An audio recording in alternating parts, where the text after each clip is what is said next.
আপনারা সবাই চেঙ্গিস খানের নাম তো শুনে থাকবেন। পৃথিবীর দুর্ধর্ষ একটা ক্যারেক্টার হলো চেঙ্গিস খান, যার ভয়ে পুরো পৃথিবীর বিভিন্ন রাজারা প্রজারা তটস্থ থাকতো। আজকে সেই চেঙ্গিস খানের লিখন পদ্ধতির কাহিনী নিয়ে আমরা কথা বলবো।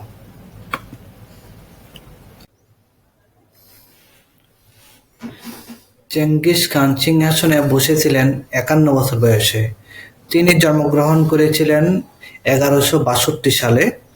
সিংহাসনে আরোহণের মাত্র ২০ বছরের মধ্যে তিনি ভূলোকের যত অঞ্চল জয় করেছিলেন ও সাম্রাজ্যকে পদানত করেছিলেন, রাজা মহারাজাদের নাকে খত খাইয়েছিলেন, তার আগে পরে আর কেউ তা পারেনি। আলেকজান্ডার, সিজার কিংবা নেপোলিয়নদের মতো দিগ্বিজয়ীরা যৌবনে যত অঞ্চলে পা রাখতে পারেননি, চেঙ্গিস খান তার চেয়ে ঢের গুণ বেশি অঞ্চল জয় করেছিলেন এই বার্ধক্যেও। দুর্ধর্ষ বিজিতা, দুর্দান্ত সংগঠক, দুর্বিনীত যোদ্ধা, অথচ তিনি জানতেন না যে দুনিয়াতে লিখন পদ্ধতি নামে একটি ব্যাপার আছে।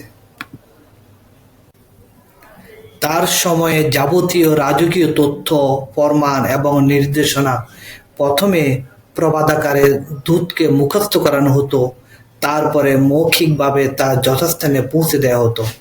লেখার বয়স তখন প্রায় ৪৫০০ হয়ে গেছে। চীন অভিযানে বেরিয়ে চেঙ্গিস খান প্রথম জানতে পারেন দুনিয়াতে লিখন পদ্ধতি নামে একটা ব্যাপার আছে।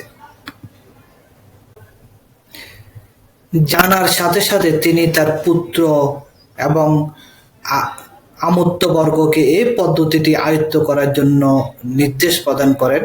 তার যাবতীয় বাণী, আইন, বিধি ইত্যাদি লিখে রাখার জন্য তাদের নির্দেশনা দিয়ে দেন। এই বিধানগুলি চিরকাল মানুষ সবয়ে পালন করবে, এই ছিল তার বিশ্বাস। অনেকে চেঙ্গিস খানের নামের শেষে খান শব্দটি দেখে তাকে ইসলাম ধর্মের অনুসারী ভেবে থাকেন, কিন্তু তিনি মোটেও তা ছিলেন না। তিনি ছিলেন নীল আকাশের পূজারী। আকাশকে তিনি তার প্রভু মনে করতেন। বিপদে তিনি আকাশের কাছে মাথা নত করতেন। আবার কারো কারো মতে তিনি ছিলেন অগ্নি পূজারী। বংশধর রেখে যাওয়ার ক্ষেত্রেও এ লোকটি বিরল মাইলফলক রেখে গেছেন। তার পুরুষ বংশধরের সংখ্যা প্রায় ১,৬০,০০,০০০-এরও বেশি। সন্তানদেরকে যদি ধন সম্পদের সাথে তুলনা করা হয়, তাহলে নিশ্চয় চেঙ্গিস খানের চেয়ে ধনী বাবা পৃথিবীতে খুঁজে পাওয়া কঠিন হয়ে যাবে। চেঙ্গিস খানের ৫ জন স্ত্রী এবং অর্ধসহস্রাধিক উপপত্নী ছিলেন। তবে এদের মধ্যে তিনি তার প্রথম স্ত্রী বর্তের আশেপাশে কাউকে আসতে দেননি। বিয়ের কিছুদিন পরে বর্তে অপহৃত হয়েছিল। অবধারিতভাবে তার শ্লীলতাহানি করা হয়েছিল। চেঙ্গিস খান সেখান থেকে বর্তেকে উদ্ধার করেছিল এবং স্ত্রীর মর্যাদায় পুনঃপ্রতিষ্ঠিত করেছিল। অপহরণের কিছুদিন পরে বর্তের সন্তান সম্ভাবনা হলেও চেঙ্গিস খান সে সন্তানকে নিজের সন্তান হিসেবে গ্রহণ করেন। চেঙ্গিস খান নিজের প্রতিকৃতি আঁকা মোটেও পছন্দ করতেন না। তার চেঙ্গিস খানের কোনো আসল ছবি নেই। যেগুলো তার ছবি বলে চালিয়ে দেওয়া হয়, সেগুলো আসলে পরবর্তী প্রজন্মের শিল্পীদের কল্পনা।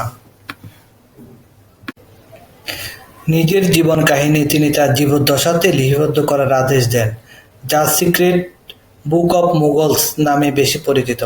বলতে গেলে রহস্যময় এই মানুষটির জীবন সম্পর্কে জানার একমাত্র বিশ্বস্ত সূত্র এটি। অসংখ্য সন্তানের পিতা হওয়ার সত্ত্বেও শুধু বর্তের গর্ভে জন্ম নেওয়া ৪ ছেলেকে উত্তরাধিকারী হিসাবে মনোনীত করে যান। তিনি মারা যান ১২২৭ সালে।